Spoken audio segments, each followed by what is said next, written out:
Hi, everybody. This is day 11 for St. Louis Poetry Center with our last observable reading of the 2021 season. And I am here with my co-curator, Jen Tappenden. And actually, if I do this with my hand, I think it points off into the air. Not sure, but there's Jen who just waved. Hi, Jen. And we are really, really happy that today we are going to offer you up the words of Erin Belieu and Adrian Matejka. Before we do that, I'm going to make a couple of announcements. We're going to thank the funders of this series because the money matters. So thank you to the Regional Arts Commission, the Missouri Arts Council, the Academy of American Poets, and the Andrew W. Mellon Foundation through the Literary Arts Emergency Fund. So crucial during this time of pandemic and helping arts organizations just keep going through this time period. So much thanks to the Academy of American Poets and the Mellon Foundation. We want to encourage you to become a member of the St. Louis Poetry Center. And you can easily find us by Googling St. Louis Poetry Center. And then you can check out the new website. We've just gone through a brand new design, and we have a new logo, and we're feeling very excited about it. This is our 75th year in operation. We are the oldest poetry-only nonprofit west of the Mississippi. Oh, yeah. We have a new look, but we have the same mission, which is to bring poetry to you and to help poets and poetry lovers in the greater St. Louis region. And it's a really great organization, and I'm very happy to be on the board of it. I also want to encourage you to check out the Observable Margins book group. We have a fantastic moderator, a woman named Sarah Tisdale, who has a group that reads the books by the featured observable readers, and then those readers will actually meet with this group. We don't yet have a date with Erin Belieu talking about Come Hither Honeycomb, but we're going to get one, and then believe me, you're going to find out about it. And Adrian Matejka's next book of poetry, Somebody Else Sold the World, I just love that title so much, is going to be out this summer, and that is when we're going to invite Adrian back to meet with the book group so that the book can read this new book and, you know, have a conversation. So Observable Margins, which you can also find on our website. Okay. So did I say that I am Dane 11? I can't remember, but that is who I am. Okay. To sort of liven things up, in the inevitable intro situation, we give questionnaires to our readers. And I am going to introduce my beloved friend, Erin Belieu, who filled out this questionnaire. And I may ask you some questions about it, Erin. Dead poet you'd most like to meet, W.H. Auden, for the best booze and conversation. Now, why Auden? Oh, unmute. One of these days, I'll figure that out. Auden was famous for his dinner parties that would go on endlessly with, you know, fine booze, fine cuisine. You know, he was charming, he was witty. Why would I not want to go to a dinner party at Auden's house? Was he the first one you thought of, or were you like having to be like, I got to choose between X and X? No, I thought of W.H. Auden immediately. Okay, good. What's your favorite Auden poem? Oh, really? Wow. You know, I'm just going to say the first one that came to mind is The Wanderer. The Wanderer. All right. Yeah. We're going to read that. Favorite city, Florence. I also love Florence. Not so original, but. Yeah. Favorite food, sushi. Absolutely. First concert you ever went to, Sean Cassidy. Hell yeah. And greatest moment of my life was sliding into Sean Cassidy's DMs, I might add. Oh, wait, do tell. Sean and me. What happened? You know, I don't DM and tell. I love it. Sean Cassidy. First record, tape, or CD you bought, Violent Femmes. First book of poetry you owned, Merwin's The Lice. Now, did you go out and buy that, or did it just come to you? No, my dad gave it to me. Oh, was your dad was he a reader of poetry? Sort of, yeah, a little bit. He had a library in the den that was like the grown-up library, and around the time that I was 13 or 14, he actually, the first books he ever gave me to read, and this is probably revealing too much, were Lolita, Miller's Sexus, Nexus, and Plexus, and Machiavelli's The Prince. And Merwin's book. Yeah, we can talk about that later. Yeah. That's disturbing. His dad, yeah. You're like, these are my favorite books. You should read them. Interesting. How old were you? Like 14. Interesting. That was a lot of information. I'm sorry. No, hey, from the sublime to perhaps the ridiculous. Favorite movie, anything with Nicolas Cage, including National Treasure, Face Off, and Ghost Rider. If it has Nicolas Cage, it's a great movie.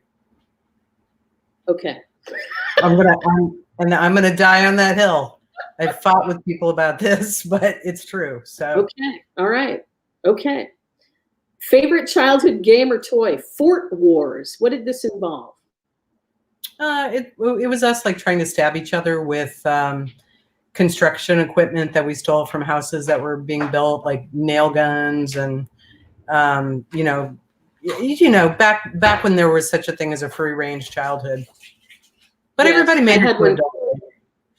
Yeah, I had one too, and we also did very dangerous things in vacant lots in half-built homes. Sure. Yes. Like we did. Yes. Favorite place in the world? The Forest of Dean, or the Vesper service at Dante's Church in Florence, or the Fragonard Room at the Frick. Beautiful. Favorite curse word? Bloody fucking hell. Sorry for any out there. Oh, I'm hearing some weird. On a scale of 1 to 10, how American do you consider yourself? Being a citizen should be considered an action, not a state of being, I think. With that in mind, I'll say I'm a 7, hoping to be a very progressive 10. Do you have anything you want to add to that, Erin? No, I mean, I know some people, I mean, that was one of those questions that really gives you pause, right? In terms of how one feels about answering that, but I'm not giving up on our incredibly imperfect union. I'm just not giving up. I'm never giving up. Yeah, me neither. I know sometimes it seems like being in a relationship with an abusive lover, but I can try. Sure. All right. Erin Belieu was born in Nebraska. She earned an MA from Boston University and an MFA from Ohio State University. She is the author of 4 books of poetry: Infanta, selected by Hayden Carruth for the National Poetry Series, One Above and One Below, Black Box, which was a finalist for Los Angeles Times Book Prize, and 2014 Slant 6, a New York Times favorite book of 2014. Belieu has co-edited with Susan Eisenberg the anthology The Extraordinary Tide, New Poetry by American Women, which came out in 2001. Her latest book is This Mighty Beauty, Come Hither Honeycomb. Such a beautiful design, beautiful cover. And the poems in here are just, they're funny, they're heartbreaking, and they've got Belieu's just incredible ear. The sounds of these poems are just wonderful to listen to. So Erin, thank you for joining us, and let us hear your poem. And thank you to Observable Readings and all of the people who have done so much work to put this together, and to Dana for the lovely introduction. Speaking of Dana Levin, there is a poem in this book dedicated to her, which I'm going to read. I have never read this one out loud before because it takes just a second of setup. The other thing is I'm going to keep track of the time. Okay. So this is a poem in which a Fenian incursion is referred to, and that was an Irish rebellion that you'll hear about in here. Another thing that comes up in this poem is that I am an adopted person who recently found my birth family, or my birth father. and who's turns out to be a wonderful human being. I'm so lucky with that outcome. And he did share with me that I was sort of an illicit romp. I was conceived as an illicit romp in a haystack. That comes up. And the other thing that you should probably know is that Cassandra, as you may remember, was the one Apollo cursed by giving her the gift of prophecy, but making sure that no one would believe anything that she told them. So this is called In Which a Therapist Asks for the Gargoyle Who Sits on My Chest. And it is dedicated to Dana Levin and her sister Karen. Better say first, the gargoyle she's requested, I doubt he'll appear. A fragrant character at most, he's so wily and hard to woo. And God knows I'm terrible at therapy. The pushy box of tissues and kindly on-the-clock neutrality. It's exhausting how the hole's designed to scrub our greasy pan of sorrows to a gleam in which we've actually paid to see ourselves. Caveat emptor? Oh, verily. To talk and talk like this is what our age calls progress. That peculiar human rage for moving forward, like tourists walking off of cliffs while taking selfies. But since I've come to talk, where I'm urged to use my similes, it's apt to say I feel most like a Fenian incursion, the third botched skirmish specifically. God bless the Irish, those poets, for thinking they could hotwire Canada, then sell it to the British. Though this makes perfect sense to me, another unsurprising outcome of an ill-considered plot, conjured awkward in a haystack near a town namesake for that rebellion's leader, one John O'Neill, a man with such a gift for losing, he finally thought he'd really rather not die trying, and proving therapeutically it's best to recognize your limits. Charged with speaking honestly, I'll confide I think it's late for custom order hindsight, or rigged stories spat into our mouths when we were only infants by the one bitchy fairy not invited to the party. What patterns there might be emerged Cassandra style, with inner portents left for me to sort, then artfully ignore for half a century. Maybe that's the weight we grown-ups mule, being untranslated books the book club never votes to read. Its measure heavy as the Easter Island glyphs of Rongo Rongo, a mystery bitten into wood by ancient shark teeth. Maybe it's enough to recognize ourselves unsolvable, half trash, half glitter bomb, dropped along the trench by dying stars. The French say, who can say? And since they basically invented what we know of dread and food and love, this seems a likely place to make like Ginger Rogers forever waltzing backward down the stairs, partnered with a man who never liked her, that feathered, practiced creature bleeding in her heels. Her steps not what I'd call the act of any faith, but more a process of elimination, until she finds the bottom, searching for her mark, while spinning toward the promised spots of light. I didn't do this on purpose, but I realized this is actually a Dana Levin themed poetry reading today.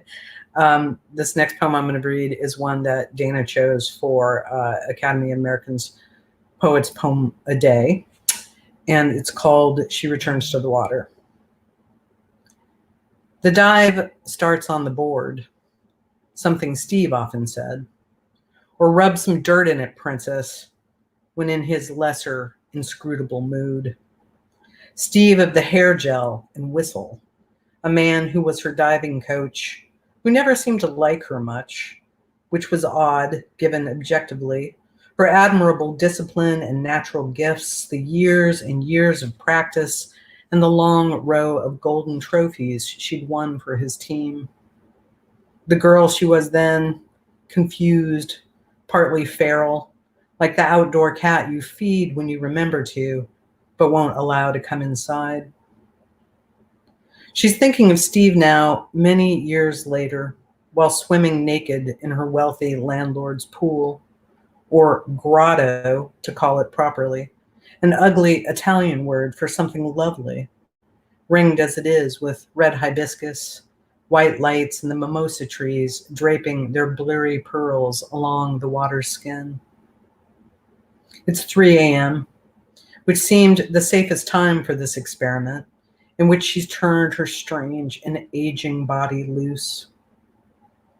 Once, a man she loved observed, "You're the kind of woman who feels embarrassed just standing in a room alone." A comment, like him, 2 parts ill-spirited and 1 perceptive. But this night, she's dropped her robe, come here to be the kind of woman who swims naked without asking for permission, risking a stray neighbor getting the full gander, buoyed by salt water, all the tough and sag of her softened by this moonlight's nearsighted courtesy. Look at her, how the woman is floating, while trying to recall the exact last moment of her girlhood, where she was, what she was doing, when she finally learned what she'd been taught, to hate this fleshy sack of boring anecdotes and moles she's lived inside so long, nemesis without a zipper for escape. A pearl is the oyster's autobiography, Fellini said. How clean and weightless the dive returns to the woman now, climbing the high metal ladder, then launching herself. No fear, no notion of self-preservation. The arc of her trajectory pretty as any arrows in St. Sebastian's side. How keen that girl and sleek, tumbling more gorgeous than 2 hawks courting in a dead drop. Floating, the woman remembers this again. How pristine she was in pike, or tucked tighter than a socialite, or twisting in reverse like a barber's pole. Her body flying toward its pivot, which is, in those seconds, the infinite, before each possible outcome tears itself away. The woman climbing from the water now, like the silvery tissue swaddling a costly gift.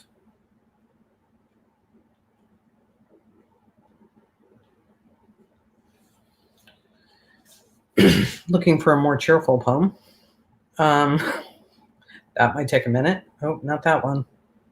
Okay, here's one. This is a poem, you know those poems that you find in the newspaper if you're reading a newspaper article? This was one I read, I don't know, this poem, I don't know, maybe 2 years ago in the New York Times. Maybe some of you saw it when science had figured out exactly how many minutes every cocktail takes off of your life. And it turns out it's 30 minutes in case you're counting. And I thought, oh, well, that's a really cheering, useful piece of information. So this is a poem that came from that idea.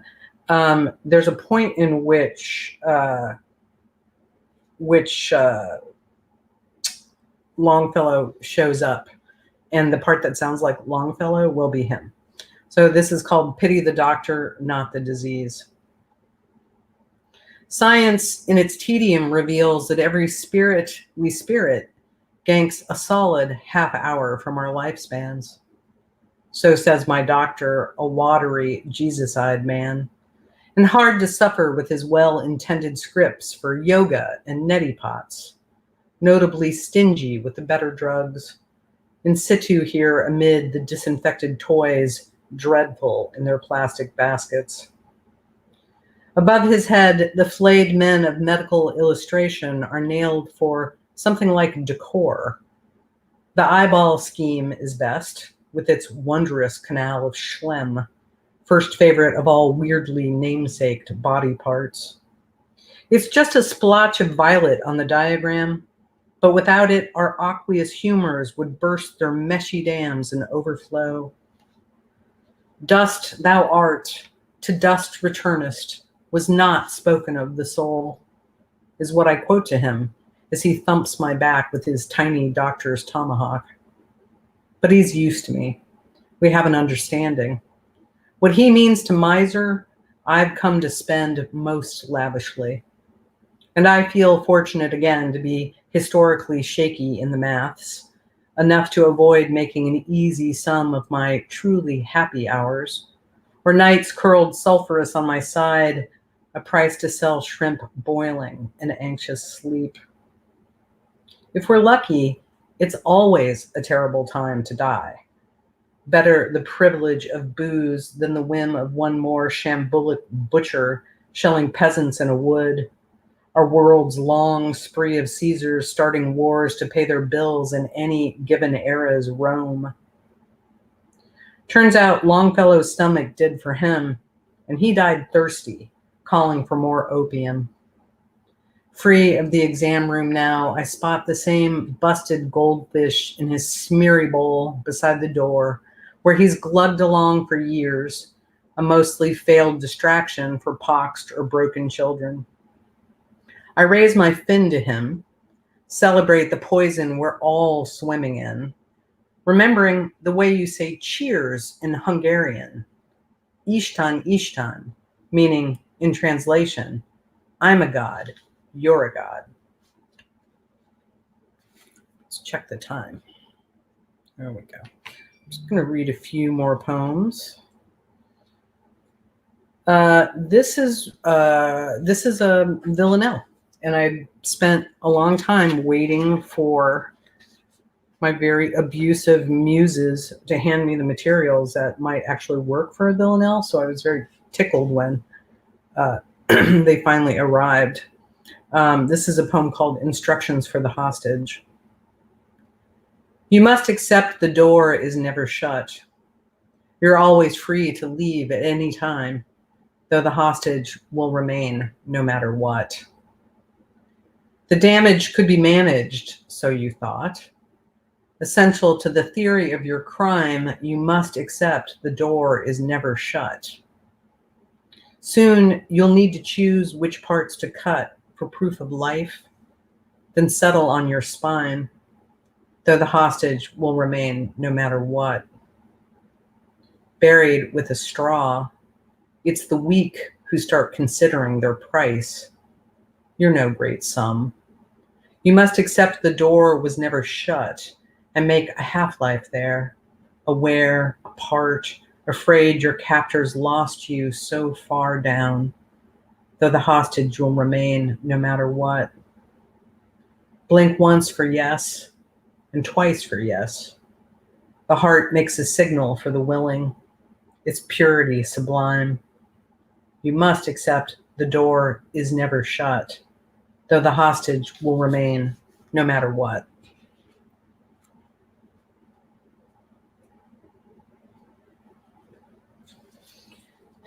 This poem feels kind of quaint to me now because, you know, like a lot of people, I've spent 50% of my time in airports in the before times.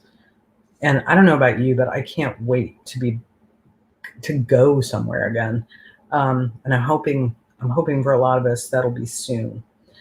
So this is a poem. And I think the thing about airports is, you know, everything that's going on in our lives is on display in airports. Like you see every kind of person going through every kind of thing in airports. And it's such a weirdly public, but also I find incredibly intimate space. So this is in airports. It was the season for weeping in airports, for walking and bleeding in airports. The white corridors, their rocking chairs, the ghosts and trains and strangers, all overcast.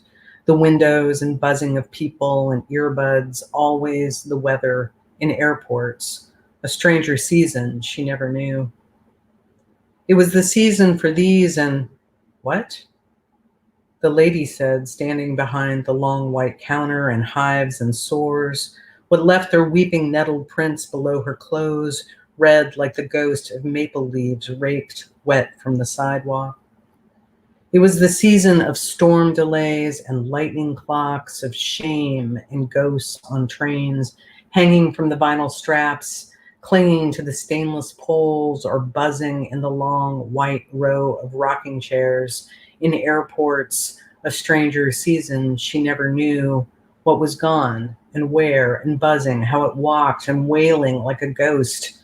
A shame was something the lady said, standing behind the long white counter. A shame, she said, and looked concerned. She heard her, what? A stranger said, and never knew, being always the weather in airports, the season, the weeping, a wet buzzing sore. She walked on board, a shame, a lady gone, a stranger flew.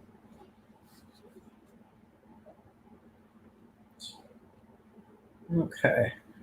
And I think I'm just going to finish up with one final poem. This was a poem that I was asked to write for the Shelter in Place poems. And I have a soft spot for it because the speaker's son makes an appearance here. So this is my final poem. I want to thank you again for coming today. I want to thank again the Observable folks for putting this together. And I also am super excited to hear Adrian's poems out loud because they're going to be fantastic, and thrilled to be reading with my dear friend, Adrian Matejka. So this is my final poem, and it's called As for the Heart. I am come to the age of pondering my lastness, buying what seems likely my final winter coat at Macy's, or when a glossy magazine so very blithely asks me to renew. As for my heart, that ever pixelated tweener, how tediously long I've been expected to baby her complaint, unloved, unloved, alarmed and stubborn clock, refusing to listen even as the more intrepid tried. Now she mostly mutters to herself, though occasionally there's some clanging, a tinny sound, like the radiator in a Southie triple-decker, fractious as a pair of cowboy boots in a laundromat's dryer. It's always been this joke the old ones know. In such a state of nearly doneness, the world grows sweeter, as if our later days were underscored with music from a nocturne's saddest oboe hidden in the trees. Just yesterday, while standing in the kitchen, my son complained nonstop about his AP Psych class, while Wolfing warmed up a bucatini from a crazed pink china bowl. Shiny, kvetching creature. Even if I could tell him what he doesn't want to know, I wouldn't. But now the pissy storm that spent all afternoon flapping like a dirty sheet has wandered off to spook some other neighborhood. There's one barbed weed pushing up greenly through my scruffy loropetalum, and it falls on me, this little cold rain the day has left. Thank you very much.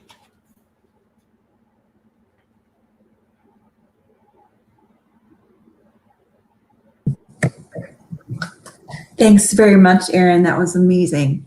I'm glad you're going to stick around for Q&A when we're done. I am Jen Tappenden. I am a fomenter of poems and indie publishing of all sorts here in St. Louis. And I am delighted to welcome Adrian Matejka to Observable Readings. One of the things that struck me, Adrian, about your list was that you answered the questions. On a lot of them, you got super specific.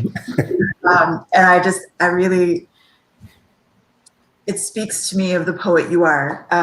Dead poet you'd most like to meet. I'm only gonna say the first one, because if James Baldwin counts, and I think he does, then James Baldwin absolutely counts, and I will fight anyone who says otherwise. So that's how I feel about it too, but wasn't sure how precise we were going to try to be about it. Well, I'm with you on that one. Favorite city, Seattle, circa 1996. What has changed and what was in 1996? Oh, well, I lived there in 1996 and I've changed. So that version of the city, I think, was extraordinary.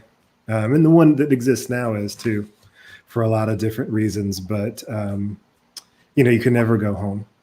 Right. And you can never walk the same city sidewalk twice. Exactly. And so I like the version of it then. Yeah.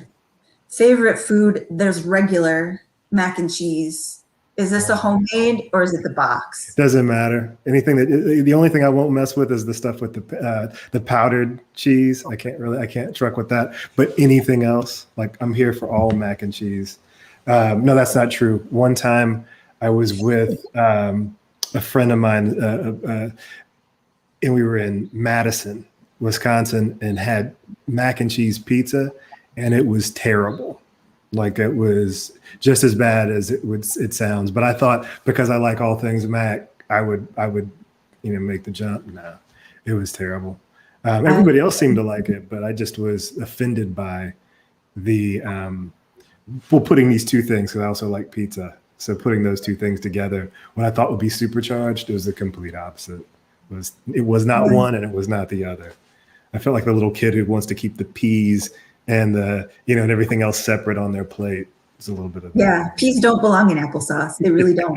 You have to keep all of it separate. Yeah. Fancy food, sushi, not just sushi from Mix It on Mass Ave. Yeah, with Erin.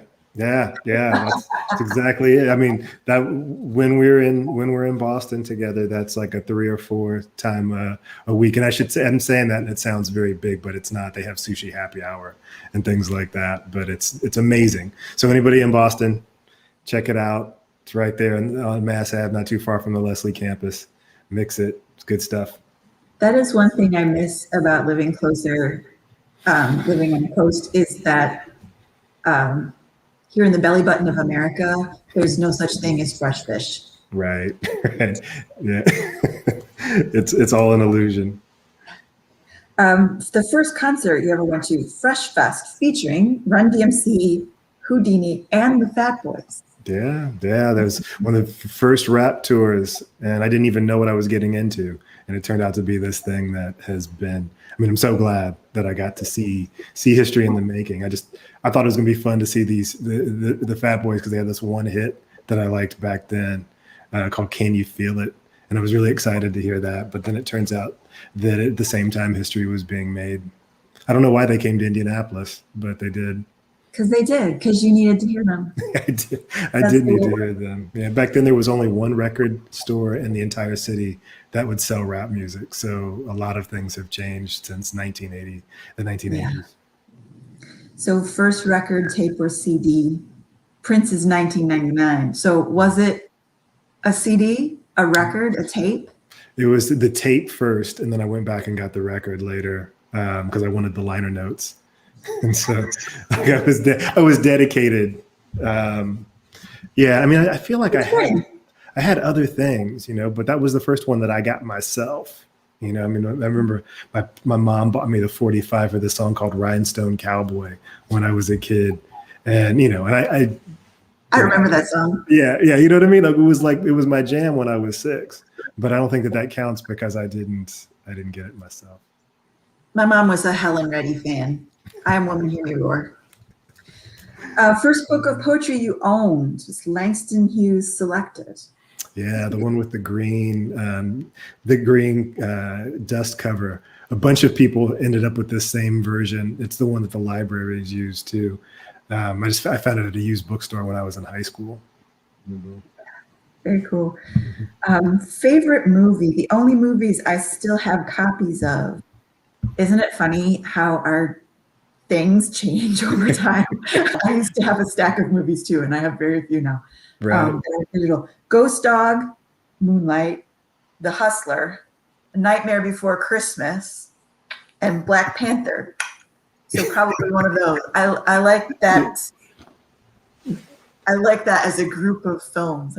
Yeah, I don't even have a DVD player anymore, but I still got those DVDs for some reason. I'm hanging on to them. I guess in the event that I get another DVD player or figure out. I don't have a DVD. I used to have a drive on my computer, but I don't have. They don't ever come with drives anymore. No. It's. I think that one of the gifts of streaming and one of the gifts of everything being digitized, if there are some, is that it changes our conception of ownership. Like, it's so much less important now for me to own music because I have access to it anyway. Yeah. Favorite childhood game or toy, Double Dribble. And here's another one that I love, the specificity. Double Dribble on Nintendo. Only real G's know the trick to fade away 3 in the corner. I have no idea what that means, but I love it. Yeah, because I think it was the Nintendo Entertainment System. So this was like 1985 or 86 or something like that. And there was a hack that if you used the right button combination, you could shoot threes and never miss. And so it was, actually wasn't a very fun game once you figured out how to do that. But we sat and played it for hours anyway. Yeah. Favorite curse word, fuck. Yeah. Which I mean, it's so versatile. It's all parts of speech. Mm-hmm. Yeah. I'm not in my office right now, but I've got Etheridge Knight's poem "Feeling Fucked Up" as a broadside next to my desk, okay. And so it's the first poem that I ever read that made me think, you can do that in a poem. Is that right? I think that's something I would like to do then. Yeah. Very cool. In the profession you secretly wish you were, a 70s funk singer who had enough success to continue to support himself. Because you know what? Poverty is overrated. I'm with you on that. There's no nobility in it.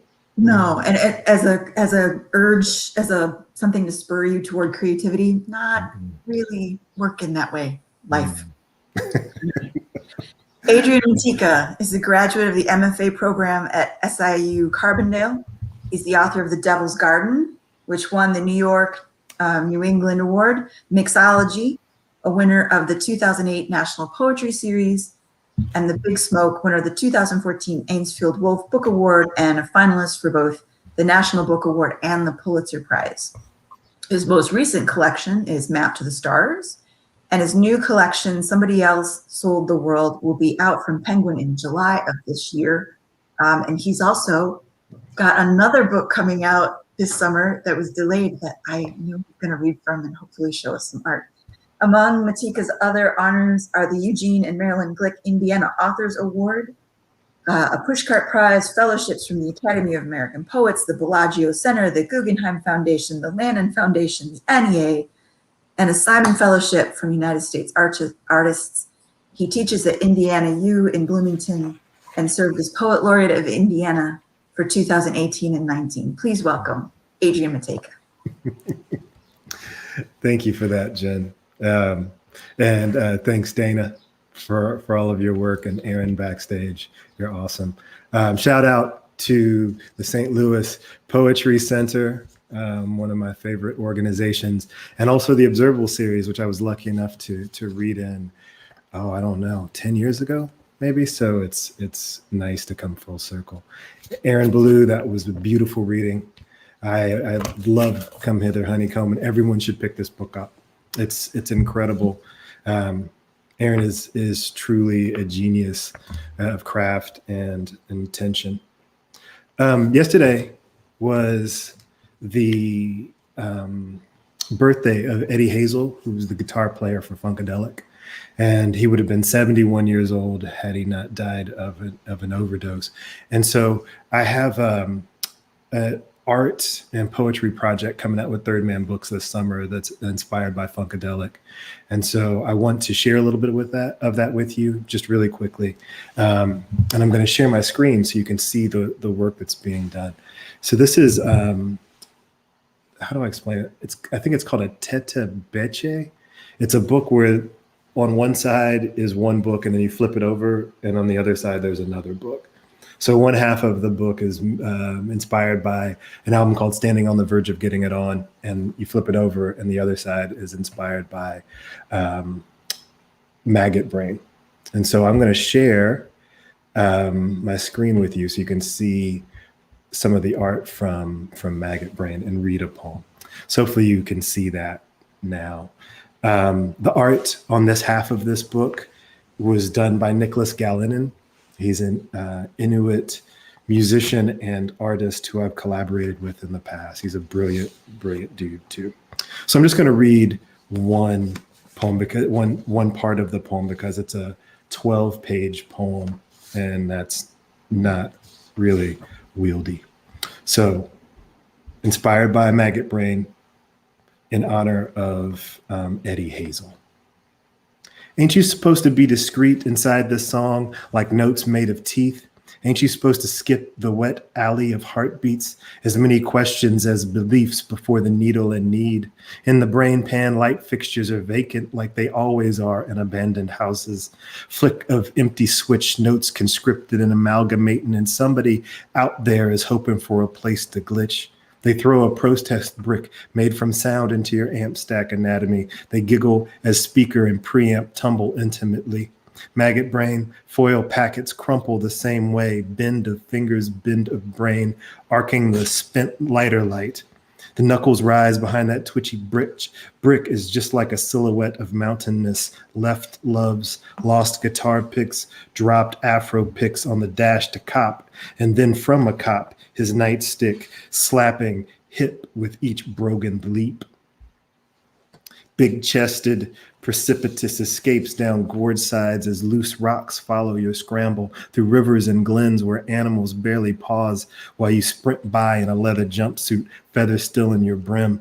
The natural haze of escape instead of being here on the nod, hanging on to the guitar neck while the floor drops out from beneath your alligator boot knobs. Some alligators have whole mouths full of teeth, sharp as Saturday, and still end up as shoes. Some end up as necklaces too, swinging, hungry the way metronomes do.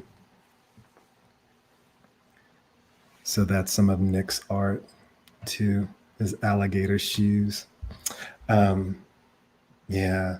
So that project is called Standing on the Verge and Maggot Brain. And that one half is Nicholas and the other half is my friend Kevin Knightrider's art.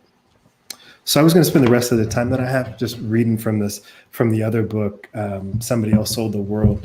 And it started out as a book of love poems.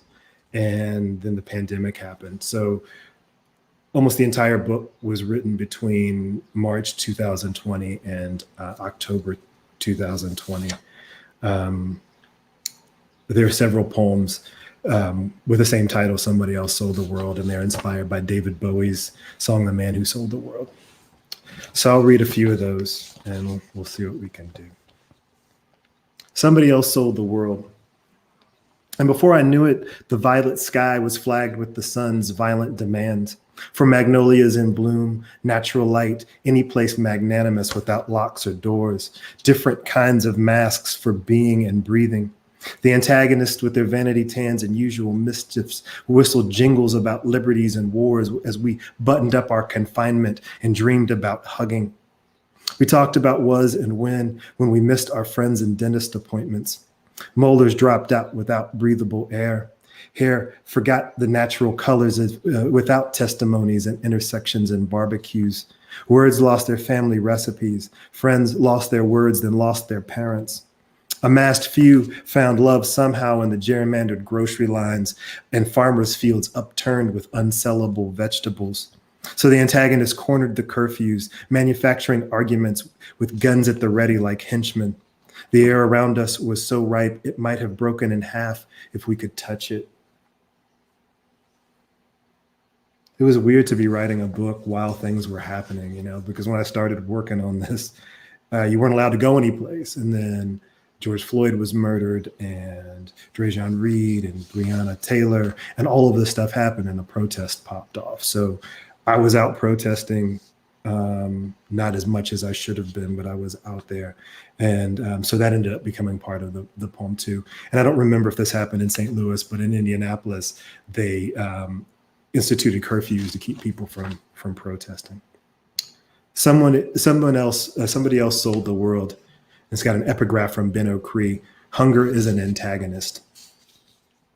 Outside, the antagonists are wet with flag colors and sycophancy, and I'm alone in the front room again like it's 1982 when the power got cut off and the neighbors brawled like sullen countries over the demarcation of kitchen table and china hutch.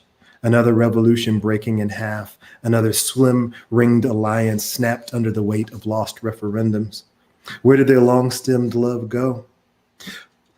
Even now, I'm sitting in the window seat in this year of cottonmouth and dissatisfaction as white people goose-step masklessly and the antagonists imagine new ways to dismantle poor people. Sitting, running, dreaming, coughing, seeming, puffs for all of them. Bullets, too, glinting in their perpetual velocity. To be poor is to already be blamed for your already busted happenstance. And there's no changing that American tradition now, not even during a pandemic. Meanwhile, the antagonists boat out to their islands of isolation and repose. Everything they need is essential, while the rest of us stay in place like furniture. Yeah, I mean, really, fuck those folks. This is a poem called Bullet Parts, and I wrote it after the Parkland shooting. So this is one of the few poems in the book that happened before the pandemic, but it felt appropriate. So I'm going to read it, and it's a little bit long because there's 5 sections.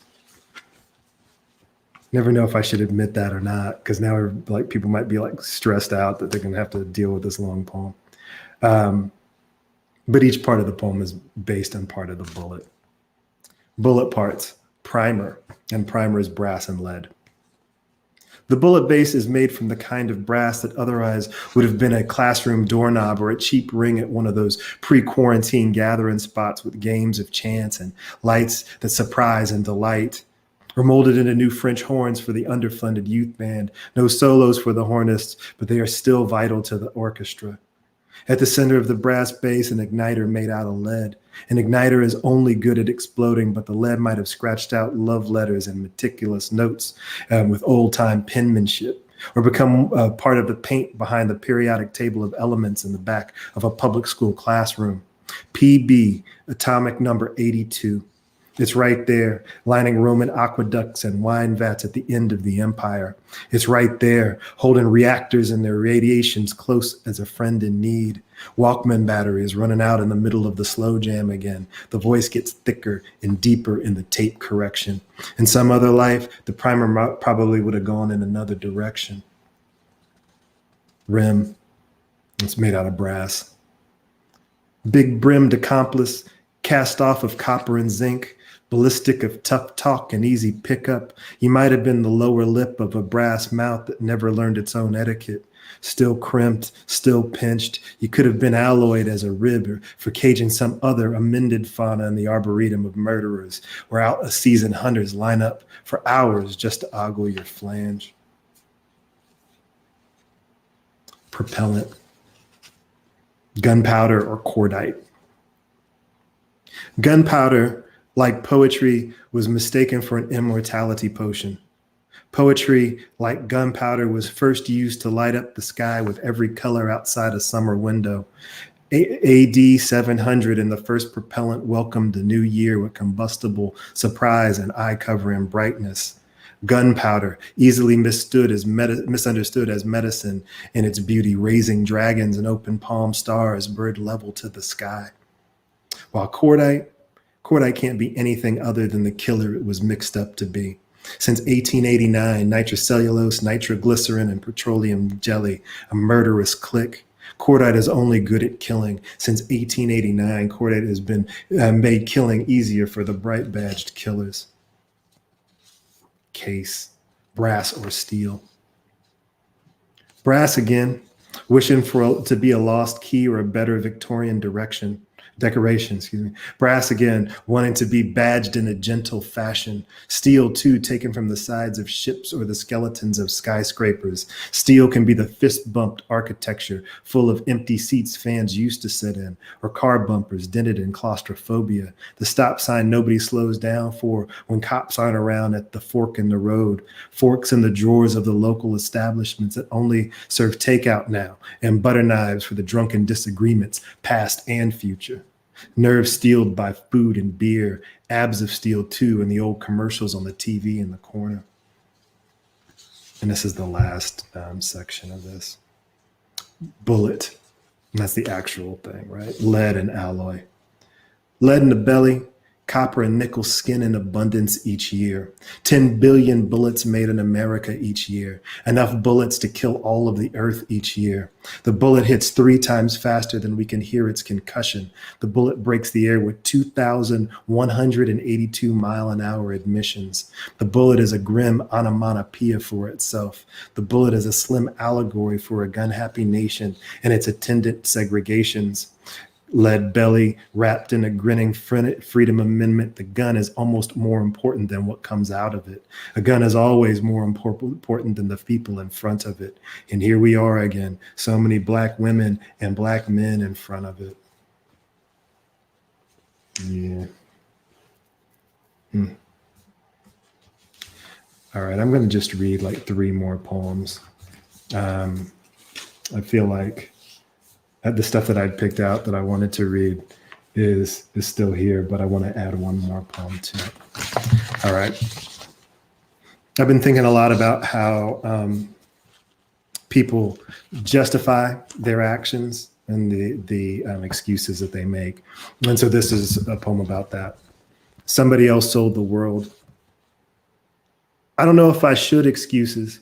It's a really good deal, excuses. It's not mine, even if I could, excuses. If I don't do it, somebody else would, excuses. If I don't play along, I'll be excuses. I'm committed to it now, see, excuses. Oh no, not me, excuses. Excuse me, I'll get back to you next Tuesday.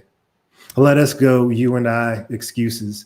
Excuse me because I loved you so much. Excuse me because I swerved too much. Well, what had happened after it was excuses. Well, I planned to catch a bus after it, excuses. It was dark and he was dark, recuse me.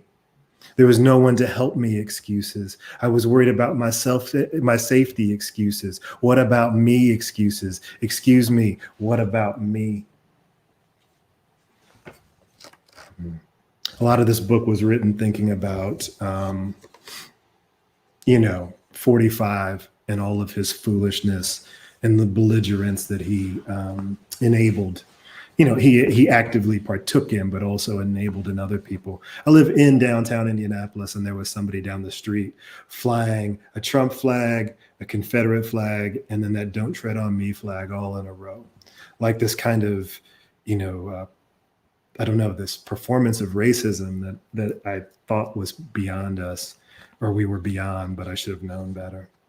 So I've been thinking a lot about what they're doing right now too, because they took those flags down with a quickness once Trump lost again. This is a poem called Highest, and the title comes from a song by Travis Scott called The Highest in the Room. And it's about exactly what it sounds like. I mean, the song is highest.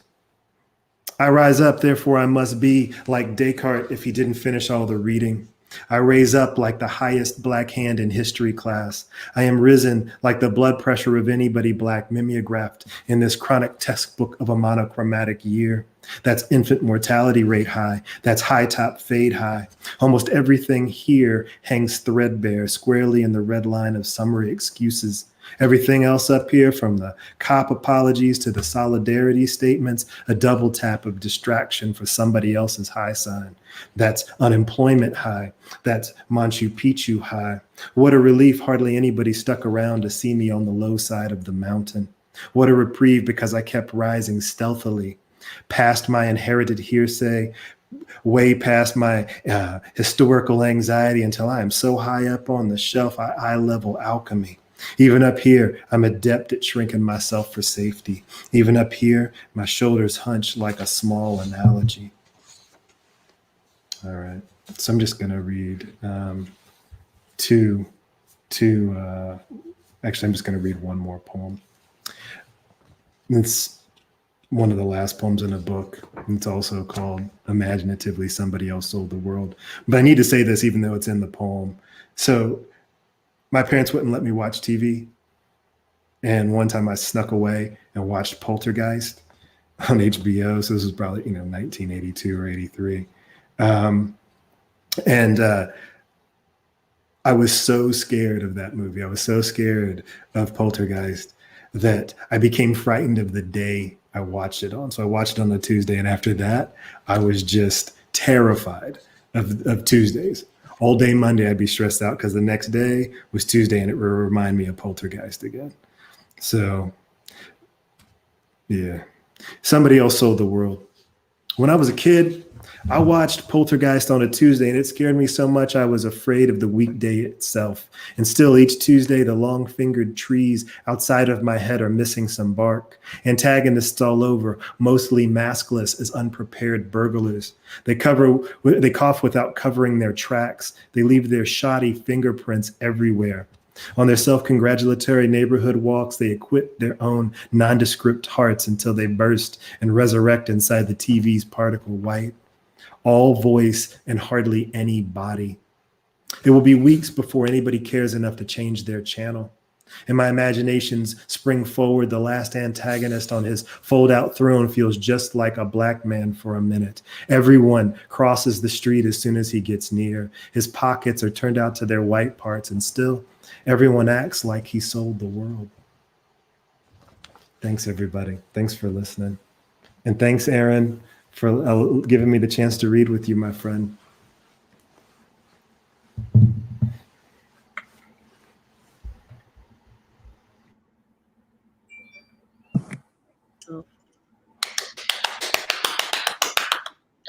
Hey, that was so great. Usually we have some time for audience Q&A, but we're hitting 4 o'clock. So Jen and I agreed that we just want to ask one question, and I bet audience members were thinking about it too. The work is so sound-centric, both of you, in really different ways. And I was also thinking, Adrian, about The Big Smoke, and how narrative that is in a way, because we've got these persona poems and we're engaging history, and then hearing this work, and it's so, I love it. I mean, I'm just sitting here going like this, in my chair, so listening. And then Erin, the sounds are just so amazing. The internal rhyme, the way, it's almost like there's melody inside that's just furling me along.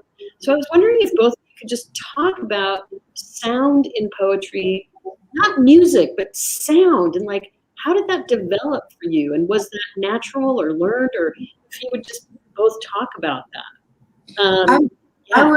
I would like to add on to that question. I'm specifically curious about your revision process, whether that sound is something that is just always on in your head and you have to wrestle it into a form, or whether it's something that slowly appears as you revise.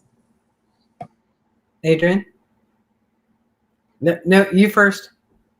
I was going to let you go. Well, because one of the things I was thinking about is I've learned so much about music from reading Erin's work. And I think, Dana, you made that point that there's all this really sophisticated internal rhyme in her poems, and you hear them just like, oh shit, and I can see it sometimes, like I see that there are connections of sound in the poems, but then it really comes to me when I read it. Like, when I read it aloud, or when I hear Erin read, it's like, and it's so slick, I think that whatever ear I have, I've picked up a lot of it from stealing from my friends. And I'm thinking about Erin here. I'm thinking about Terrence. Terrence Hayes is somebody who I think has a really sophisticated ear in that way, where there are these surprises in kind of at the edges, and you don't realize that, hey, in fact, wait a minute, that was repetition. I didn't even notice it. And so I think that there are people who are just really subtle on the page, and then it's brought to life when you hear them read. And so, yeah, I mean, I don't think that's actually answering the question as much as saying, I think that what I've done is I've just really borrowed from a lot of people. And I think you're making a really good point, though, as well. And first of all, thank you. But also, I was about to answer in the same way. And it's not just because we're here patting each other on the head. I think those literary friendships end up being, there's a reason we end up being friends with people. And it's often because we've fallen, like I basically tracked you down when we met in Miami because I was such a fan. Mm-hmm. We got trapped in that rainstorm where you were stuck talking to me for like 4 hours because we couldn't get a cab during a tropical storm in Miami. But I do think there's something about often, you know people on the page before you meet them in person. Mhm. And then those friendships are really something where, I'm not just saying it to be nice. Mhm. So much of what Adrian is doing in his work has sort of crept into my way of thinking about rhythm and sound and assonance and consonance. I guess the other thing that I would say about it is, for me, and I don't know, Adrian, I'm interested in if this is true for you. For me, because I don't believe in knowing what I'm writing about while I'm writing, the thing that I can follow through the jungle of my poem is sound patterns.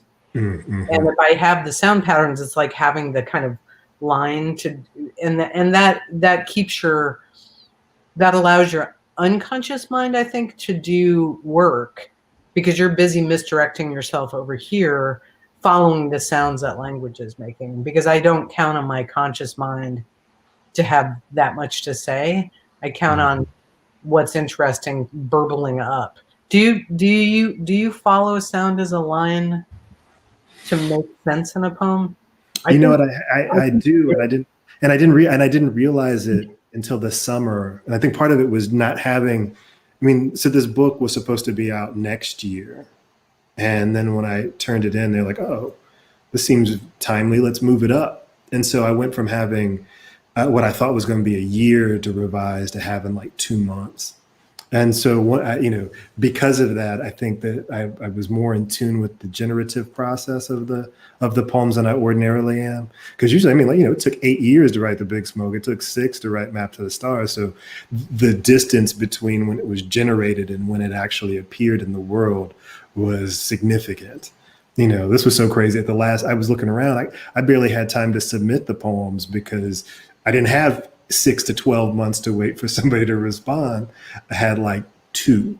And it was a really wild thing to just be, I'm just not that writer. So I was still very close to the process of creating those poems, and what I kept coming back to revise was the sound. Like, I was like, okay, I'm gonna keep messing with this phrase until it sounds right. I don't care if I wasn't thinking about I need to keep messing with it till it means right. Right. I just kept thinking about how does this sound. You got to get it to sound right. And at the same time, I was teaching a rap class this summer in this program called Groups, which is for first generation students at Indiana. And, so all day while I'm working on these poems, I'm also talking about Jay-Z and talking about Biggie and talking about Lauryn Hill and talking about the way that they use language, which is all predicated on rhyme. All of it is figurative language and rhyme. And so I think I was subsumed by it in a different way. So on top of Erin was one of the only people who saw this manuscript before my editor saw it. So in addition to the people I was directly communicating with in those moments, I was also having this other conversation with rappers, and I usually don't have that conversation so intimately with my stuff. So do you listen to music too, Erin, or are you just composing it in your head? Yes, I went through a long time of not listening to music, Mm-hmm. but I realized it was because I had a broken heart, and every song was like, it could be like, how much is that doggy in the window? And it'd be like, oh, I had a dog. We had a dog. So I just had to turn music off for a while. Mm-hmm. But I realized when I turned music back on is when poems started to come again. Mm-hmm. Mm-hmm. Yeah. Somebody, I don't remember who it was, said that, like, most poets are failed songwriters, which I don't think is necessarily true. I think most songwriters are failed poets. But but the sensibility is the same, right? I mean, because let's be honest about it. Like 99% of songwriters, or lyricists, I should say, when you put their lyrics on a page, they absolutely fall apart. They can't handle the spotlight in the way that a poem can handle the spotlight. They can't handle there's no drums, there's no backup singer and sequins. All there is the words. I'm sorry, like they don't hold up. There's that like 4 or 5 who do. You know what I mean? So Adrian Mateyka canceled on Twitter. no, they could come. Like, I mean, look, I would love for everybody to give me examples where I was wrong. You know, because there's like Leonard Cohen, there's like Bob Marley, there's like 5, 6 songwriters. I mean, of course, obviously one of them won the Nobel Prize. You know, Kendrick Lamar won the Pulitzer. But when you look at, like, I love Radiohead, but if you look at Thom Yorke's lyrics, they don't make any sense. You put them with the music and they make unbelievable sense. But Sure. the words as they stand, which is what a poem is for. A poem has to stand on its own. So it's interesting. I remember one of the first things I remember being super, super attracted to language was my dad was a singer who put himself through college doing musicals for out of town shows in New York. And he would play those cast albums of like Guys and Dolls, Kiss Me Kate, all the shows that he'd been in. And I just remember thinking the lyrics of some of those old shows are so sophisticated and smart and funny. And I remember, you know, I was the only person in my family who was willing to sit there with my dad while he went through his like bachelor days as a singer, you know, in shows. And I just remember how much, like, I recommend these. We don't have time right now, but I recommend those old cast albums as a great way to think about patterns of sound, not just rhyme, but like complexity of syntax. Because if you think about the compression, okay, I'm realizing you told us that we had a short amount of time. Well, but anyway. You are like filling in a complete gap in my own poetry career, as I understand it, my own development as a poet, because my parents listened to those cast albums all the time. And I listen to them all the time. And I have never once in my whole life made a connection between the way in which that stuff was ubiquitous in my household and the development of my own poetic ear. So like, wow.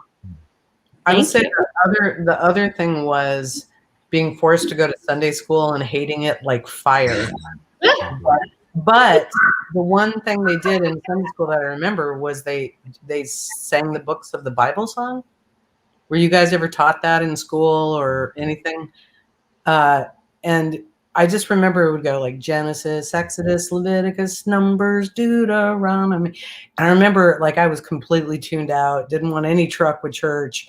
And then I heard the word Deuteronomy. And I was like, Deuteronomy is the coolest word. You know, so it was like the books of the Bible are just as language and repetition and pattern. Like I just remember, this is probably a sign that I was doomed from an early age. Do you know what I mean? Like I didn't care. I didn't know what they were talking about. I just thought they were really cool words. So, hey, I like. Oh, go ahead, Jen. My personal preference was the conjunction of Zechariah and Malachi. Yeah, and Malachi would get the big like exclamation point. Malachi. Anyway, sorry. I have no idea about this song. I have never heard of this before. I'll That's sing amazing. it for you later. I'll call you up and sing it for you. It'll be fun. Okay. Okay, now I forgot what I was going to say. It went away, what I was going to say. So maybe that means we should stop. Anyway, I want to say thank you so much to Erin Belieu and Adrian Matejka and my compadre Jen Tappenden and everybody who tuned in today. This was great. I loved spending the afternoon with both of these poets. I love your new book, Erin and Adrian. I am really excited to read yours, so I really can't wait for it to come out. And anybody who wants to sign up for Observable Margins and participate in a good book group where you're going to read these books, Adrian's new one once it comes out this summer, and Erin's, which is just out. You can read these books, you'll get into a group, you'll discuss, and then Erin and Adrian at different points will visit and have a chat. We just think it's a great addition to what we do. Buy books from Left Bank Books and Subterranean Books, our independent bookstores here in St. Louis. Buy books from independent bookstores wherever you are. Buy Come Hither Honeycomb, pre-order Somebody Else Sold the World. Thank you so much. Oh, you know, before we run it, can I say something really quick? I totally forgot. I'm reading for Left Bank Books Really? Like on July 6th. I think the day the book comes out. Oh, Like that's wait. I meant to mention that. Like I'm trying to support. Like I'm all for, like please support the local booksellers, especially Left Bank and Subterranean. They hooked us up when we were at River Styx. When I worked with them. I mean, So July 6th. Anyway, I don't want to cross pollinate, but I want to make sure and shout Hey, them out. maybe you can come to Observable Margins like around that reading date. That might be kind of cool. Yeah, we do all of it at once. I'd love to see this. All Thank you, right. Dana. Thank you. I don't know how to hang up, so I'll probably just stay here. Bye, everybody. I'll just be here singing the Books of the Bible song.